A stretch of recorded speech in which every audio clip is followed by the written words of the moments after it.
what's going on? Welcome back to Extra Butter, and you've joined us at a great time. I'll tell you why. One of my favorite movies of all time. Dare I say one of the best movies ever, and now's probably a good idea for me to disclose. I'm one of the producers of this movie. It is Fear Pharm, but it's now streaming on pretty much every single video-on-demand delivery service and DVD as we speak. Here's how it started. My producing partner Howard Bird had the idea. We brought in director Dante Yord and said, how do you feel about this? He said, I think it's great. The three of us co-wrote it, and boom, I gotta tell you, I think it's pretty awesome. But don't listen to me. Listen to most of the cast and crew, because we've got a Fear Pharm family gathering right now. Hello. All right, so let's go down the road. First of all, roll call, and I'm just gonna have you guys say hi off the top. Your producer, ladies and gentlemen, without whom none of this would be possible, Howard Bird. Jazz hands. Woo! Ladies and gentlemen, I know him as Papa. You know him as John Littlefield. John. Hey, everybody. Mario Roca, otherwise known as the Clown Andy. Hi. And Seven White, named Seven for obvious reasons. Hello. Hey, what's up? What's up? Kevin Ton, otherwise known as Kevin. Behold the glory that is me. All right, and now let's move on to the youngsters of the bunch. Ladies and gentlemen, you knew him, you loved him on Disney's Replacements. Houston Stevenson. Hello, my Fear Pharm family. You know her in this movie as Wendy. We know her as Emily Sweet. Emily. Nice to see you all again. Wait. Chris Leary is your Rustin. What up, Chris? Hey guys, good to be here. And last but not least, and only announcing in order of appearance, ladies and gentlemen, Melanie is Tiana Tuttle. Hey guys. Hey. Give yourselves all a big round of applause. You did it. It's awesome. That'll work. All right, you guys, this all started. Howard Bird and I were on the set of Ballbuster, and Howard said, you know, I bet we could make a smaller film in between two of the big films. What do you say? And lo and behold, not only is it a smaller film, it's one of the best films I've ever been involved with. Howard, how did you do it? You know, first of all, I want to thank Mark, who produced the movie with me. I could have never done it without him. So, Mark. it's Alan. Great producer, better friend. I put that on his bumper sticker. So this movie, I kind of had a vision between a bigger movie, Mother's Day, and Ballbuster. I said, hey, let's take our movie skill and take it to the next level, and let's make a movie where 90% of the movie goes on screen in terms of the budget, and let's do something super scary. And Mark suggested, what's scarier than a 50-acre cornfield in the middle of the night being lost, being chased down, and that people want to skin you? And I said, sign me up. Let's make this movie. And I got to say, this cast reminded me of a great smoothie. All the ingredients just blended perfectly together. And you just, no matter how hard you cast, how hard you try, no matter what money you pay, you just never know if you're going to have the chemistry. Mark and I feel this movie not only has the action and the scares and a very high concept, the acting and the blending of everybody's character just playing off each other just makes the movie so ambitiously completed to a highest level that basically this movie is as good as any multi $50 million movie I ever made because of the acting and the characters. So I want to give all the credit to you guys, and take it away, Mark. The show is them. I'm just behind the scenes. You know, Howard and I talked about the fact that this movie almost made itself. I mean, don't get us wrong. There was some work involved, but everything fell into place. We were on the set of Ballbuster, and we were shooting the scene where Jerry O'Connell goes to the doctor played by John Littlefield. And that's the day where we started talking about this. And what did you say, Howard? I said, I think we just found our star for Fear Pharm. It's that crazy doctor.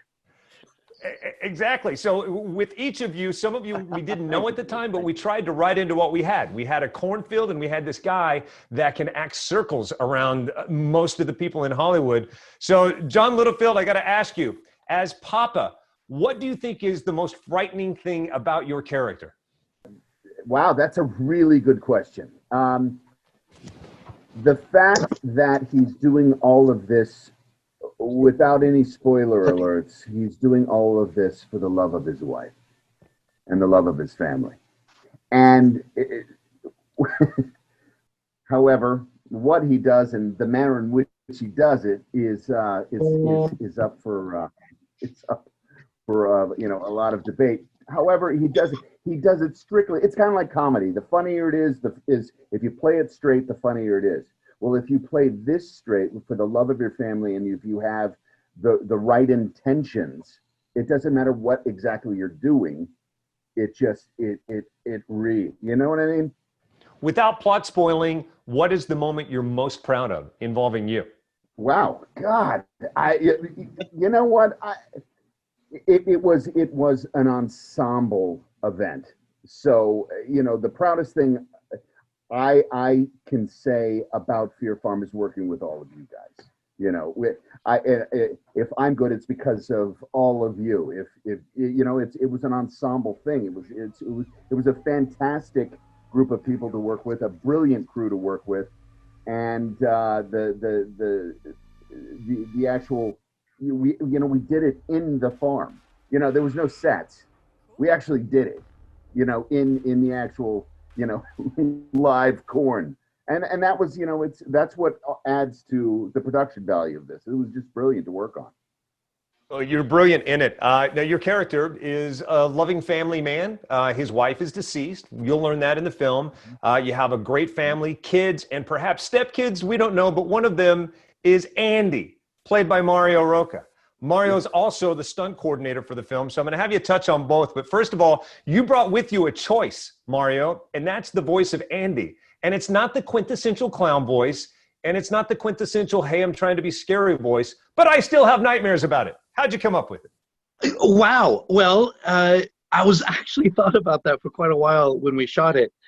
And exactly like John just said, as opposed to trying to be scary, I was trying to be almost kind. Hi, boys and girls. I'm Andy. And then I added a little raspiness to it to add that darker quality.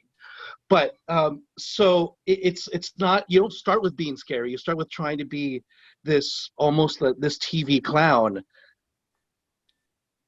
who's going to come after you. It's working. Dated reference lost on younger generations, but you are the Vincent Price of this film. You're also the stunt coordinator. So as you look around, talk about some of your able-bodied cast members who brought the action because of you.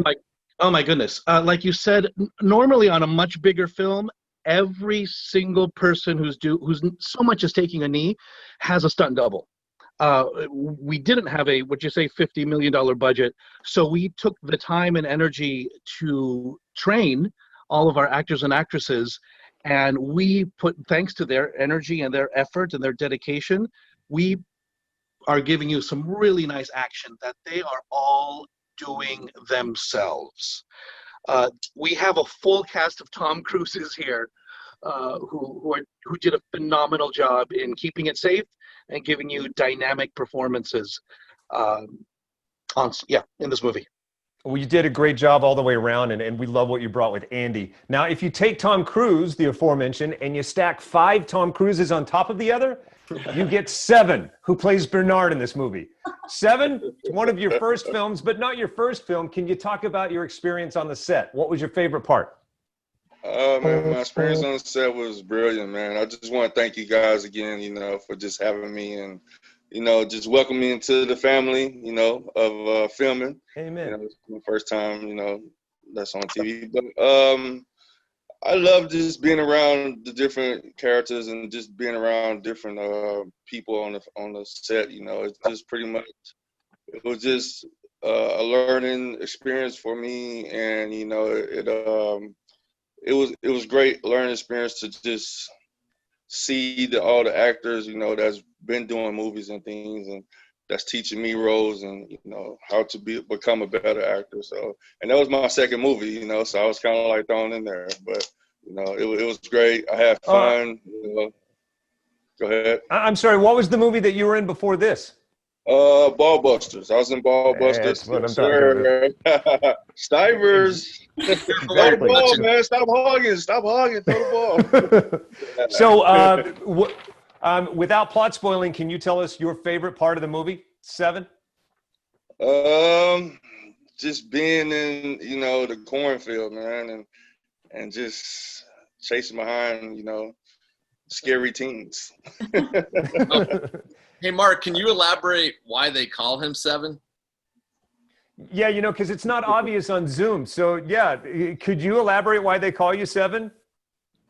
Okay. Well, my name started off as Lucky at first. My mom just called me Lucky when I was little. I used to find a lot of things. I used to find like money all the time. I used to find everything.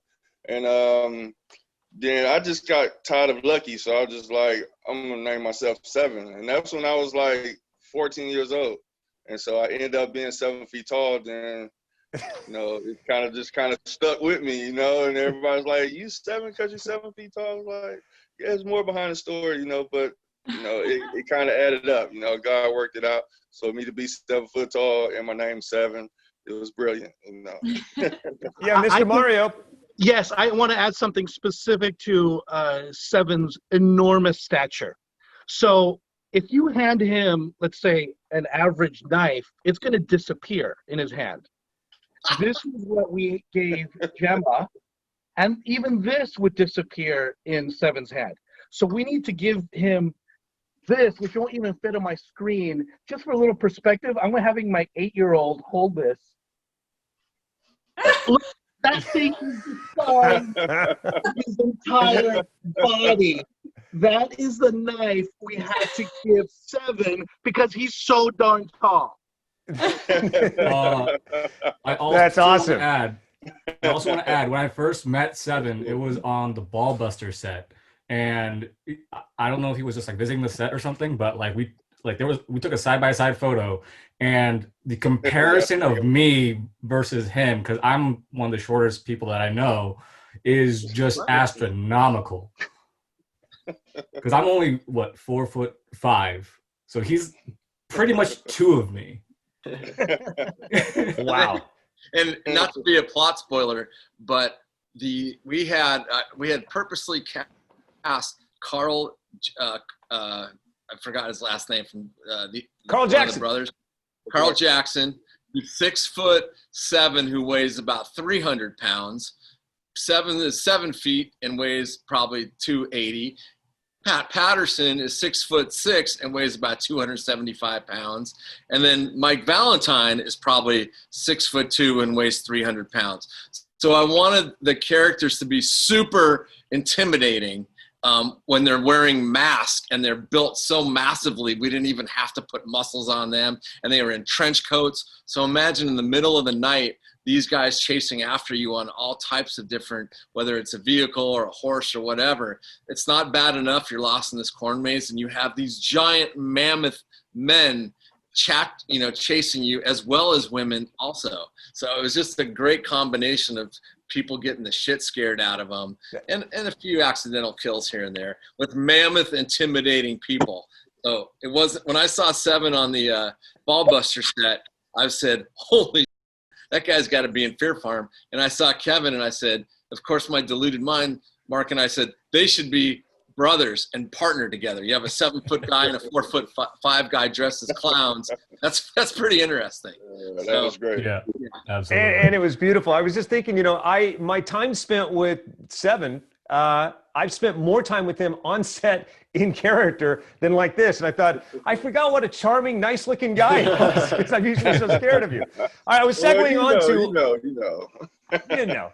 I was segueing on to Kevin before you jumped in, Kevin. So, Kevin, your character's name is Kevin. That was easy for you. But let's talk about this laugh.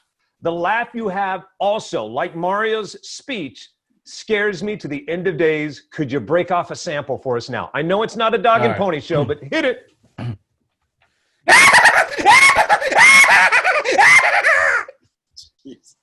That's all I need from you, really. It was fun. I remember getting the call. It was like a very last minute call to set. It was like, hey, you want to be in Fear Pharm? I'm like, yeah, sure. What is it? It's like, oh, like you'll find out. as I got to set, and then I started like to see like a little bit more and more about it. I'm like, oh, so it's this kind of movie, and then I just got hooked. Like, well, you like crushed very it. little details, and then I was just like, yeah, I'm in. You really committed. Way to commit. It works. You made the trailer. It's one of my favorite parts also. All right. So in reverse order of your appearances on screen, here's our young ensemble. Tiana Tuttle, Melanie. Let's talk about the action. Mario mentioned it a little bit, but you had to be sore at the end of some of these days. Oh yeah, definitely. In my everyday life, I've been boxing for a few years, so I came into this being like, yeah, this is gonna be so easy. I can do all of this, but stunt work is a whole different thing, and I absolutely loved it. But yes, definitely sore at the end of the day. When we first talked to you on set, day one, I had you say a little something for the camera. Watch Fear Pharm because, and you pretty much had the bull because we hadn't even made the movie yet. What would you answer that with now? Watch Fear Pharm because it is a really wild ride. It hooks you from the beginning to the very end. Like it's just a great movie. And I haven't said that about every single one of my movies. So it's a great movie, and I'm so excited for everybody to see it. Yeah, I'm glad you got a chance to say it. We knew this was a great movie from the rough cut, and we wanted to show all you guys, but we really wanted you to kind of experience it once all the bells and whistles are added, so I'm glad you finally got to see it. Chris Leary, you are Rustin, and we asked you probably to do more ad-lib lifting than any of the other actors on set. What is your favorite moment that is purely of Chris Leary that you brought to Rustin? A moment, a line? I think my favorite part of the movie is those two walk-in talks we did. It was the last day of shooting, but it's almost the first couple scenes of the movie. And I think it's part of what makes the movie work so well to me is that it's really, all the reviews I've seen so far say like, it's the scares are there, but really there's a great ensemble chemistry. And I think it's so solidified in those two walk-in talks. We really see these characters existing together, and it just creates such a fun atmosphere. And I think that day, not just for my own ad-libbing, because I think, I riffed on a couple of the monologues, but really, I just think, like, you can see the chemistry in such lockstep in those two shots. And, that was my favorite day of shooting by far. It just felt like there was the most energy. It just felt like we'd really hit our stride, and it was so much fun to shoot. And, Howard, I remember when you and I were watching that in the edit, Howard called it out too. Howard said that was the moment that you could tell this young ensemble, which is kind of the heart of the film, as it were, it worked. And you could tell with that foreshot, that long walk and talk. Howard, Did you want to add anything to that? Something that Mark and I always encourage on the set, and John Littlefield knows this better than anybody. I always say, give me something, shoot the script, but then give me something in your own mind, how you would play this character. Take a chance, experiment, be yourself, because being the independent films, Mark and I own the creative, and we don't have other people's input. So we like the fact we let the artists really have some creative input. And in editing, Mark and I'd simply look, okay, what's the best take? And Chris, I got to say, like you and John and Tiana and Emily and Houston and Seven, you guys really, and Mario brought it where we put a lot of your ad-libbing stuff in the movie because it made a better movie. And so that's why I think the chemistry is pure, because a lot of this is from the heart and what you would naturally say. When you're writing a script, a lot of times it's hard to speak for other people. So I love when the actors put their individual spin on the dialogue, and you guys did an unbelievable job doing that. And I give a lot of credit as well to our director, Dante. I think even from day one that it was such a quick schedule, so many setups, so hectic. And from the jump, he was like, look, guys, this movie only works if on screen you can tell everyone's having fun, everyone is making the movie they want to make. So I just felt, it's so important that you feel safe and you feel able to ad-lib. You don't feel like you're stepping on any toes, to just try things. If it doesn't work, it doesn't work. You move on. And Dante was always great about encouraging that kind of atmosphere, which was on such a stressful set. I think it was important. Amen. Again, this movie wouldn't have happened if not for that guy, because he's so brilliant, and he's brilliant with alacrity. He moves like lightning. And you guys know that because you're probably exhausted moving scene to scene.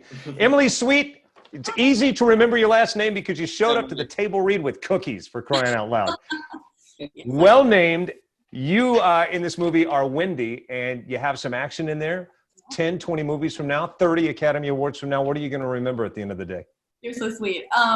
What I love so much about this movie is that it doesn't really play into horror tropes. Like, when you look at the four of us, the youngsters here, you would think, oh, I'm in a cheerleading uniform. Like, oh, okay, well, she's gonna be like the ditzy one. Oh, okay, you have so and so. But they kind of, you guys, when you were writing this, you really just flip that on its side, and I really appreciate that. Like, I'm not even a cheerleader in the movie, and I love that so much that you think that these people are gonna be one thing, and then they're completely the opposite.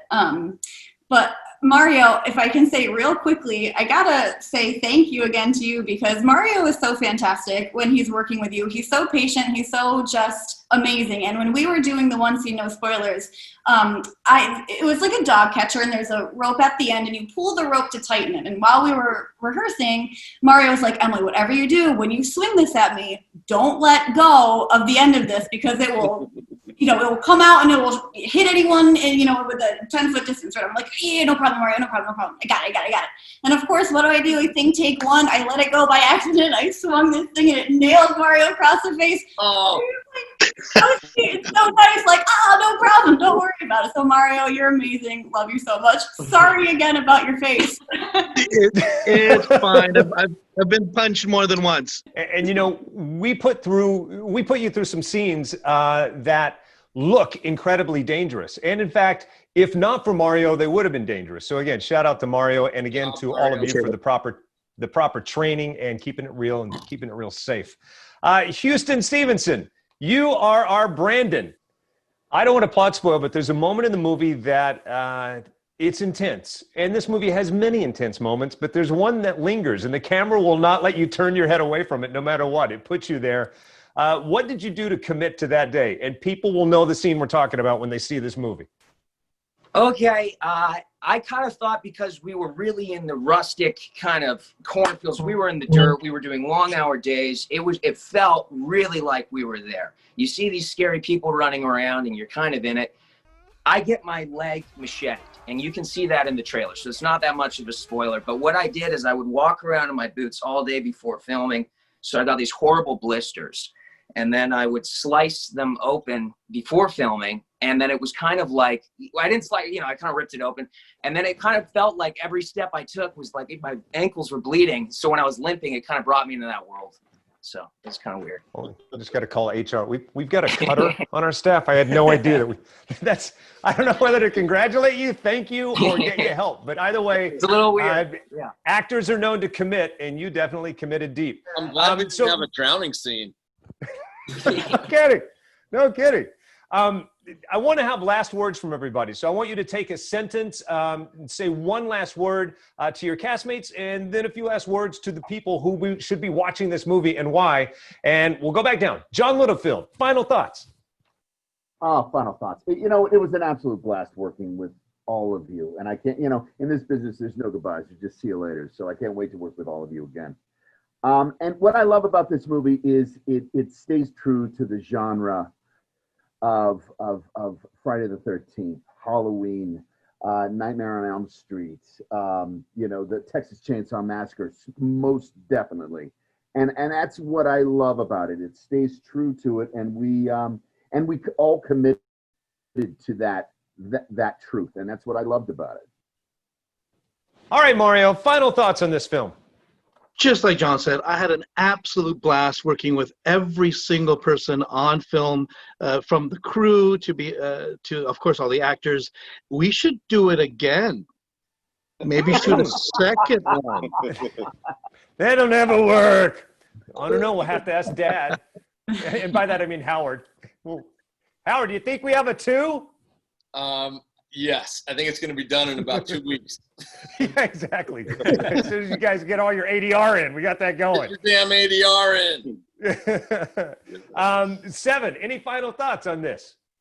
Man, just get out there and rent the movie, man. Pre-order it, watch it. Man, it was a blast, man. I never in a million years thought I would be playing a Jason role, so just get out there, man, and rent it and buy it and support the family business. Kevin Ton, bring it home for you. Yeah, it was so much fun. The nights were amazing, even though it was cold, but it was totally well worth it. the things that we did, people that we met, like the stuff that we, hung out and everything, would not trade it for the world. In terms of the movie itself, go watch it. It's going to be amazing. All these people are in it. I'm just kind of like the side guy. Just pay no attention to me. Pay attention to everyone else. Please. You do a great job. All right, in the order that you see them in this movie, Houston Stevenson, bring it home. I just want to say that the chemistry was unlike anything I'd felt before with my amazing castmates, and it just made it magical and feel real when we did ad-libbed and we were connecting with each other. I suggest you watch this movie, and I'll tell you why. This is a Texas Chainsaw Massacre meets American Pie. It's not trying to be silly funny. It's natural. It flows together. And the whole time I knew there was something special. So watch the film. I'm going to steal that quote. Emily Sweet. Yeah, no, just like Houston said, I mean, when you watch it, you can really see how much fun every single person is having in this movie, and it's amazing. We call ourselves a Fear Pharm family, and that genuinely is true. Like, we all love each other, we all support each other, we're all there for each other.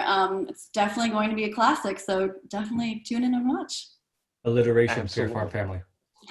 Yeah, there you go. All right, Chris.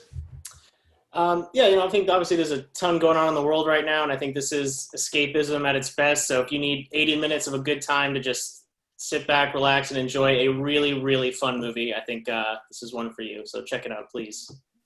What the world needs now is this family business. And Tiana.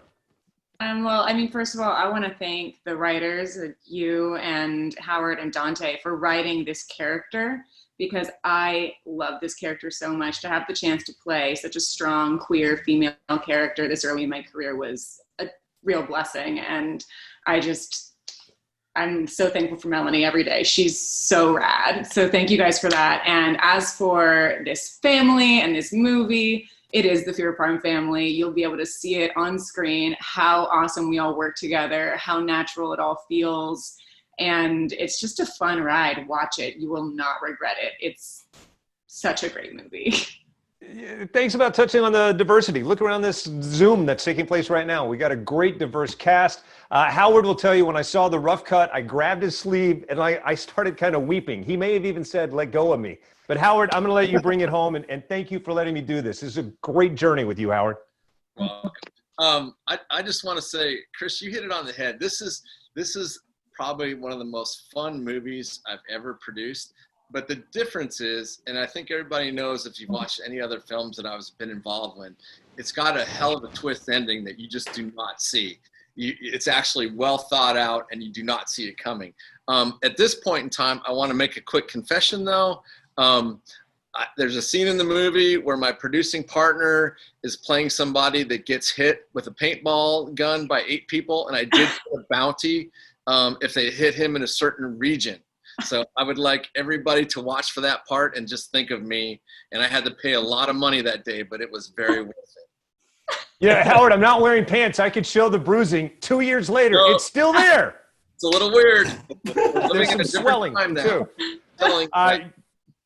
This half hour has been one of my favorite half hours talking about movies ever. You know, I've enjoyed making, this is one of 6 movies I've made with Howard. He's made 10.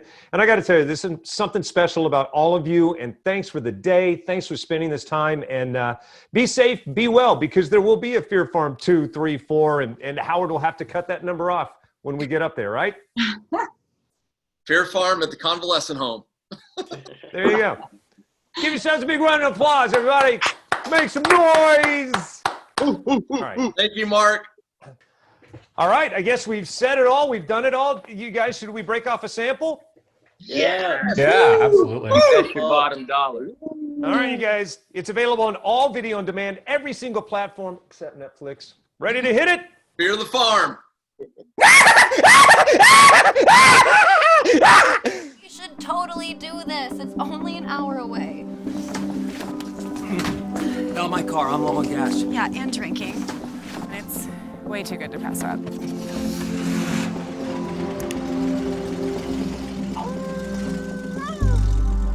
It's gonna be crazy. Jesus, man. Welcome to Fear Pharm. For your safety and that of others, we ask you to abide by a few simple rules. Is everything okay? You get to visit our VIP maze experience. How would you and your friends like to experience the VIP maze? You finish under 2 hours, you'll win $5,000. Not pumpkin money or something? Let's go for a ride. Come on, strap in. Safety first, people. Now, you don't think I was gonna make it that easy, do you?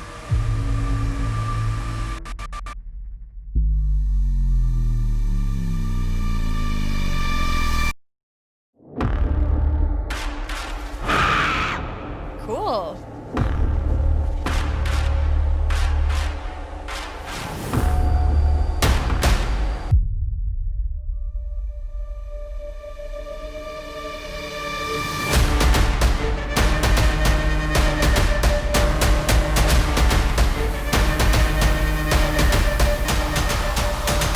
I'm not ready to die. I'm so sorry I brought you guys here. No! Just, can we try, for the love of God, keep the mess down? Laundry ain't cheap.